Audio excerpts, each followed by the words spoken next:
আসসালামু আলাইকুম। আশা করি আপনারা ভালো আছেন, সুস্থ আছেন। আজকে আমি আপনাদের জন্য বেগুন ভাজার রেসিপি নিয়ে আসছি। প্রথমে কাঁচামরিচ, পেঁয়াজ কুচি দিয়ে দিছি, হালকা করে ভেজে নেব। ভেজে নেওয়া হয়ে গেছে।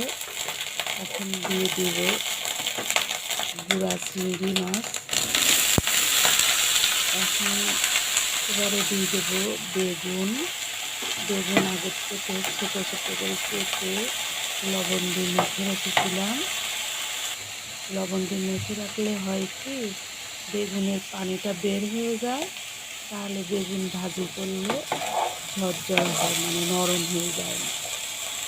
আপনারা এভাবে করে বেগুন ভাজিয়ে খেয়ে দেখবেন। বেগুন ভাজা হয়ে গেছে, এবারে নামাই নেব। নামাই একটা পাত্রতে ঢেলে নেব।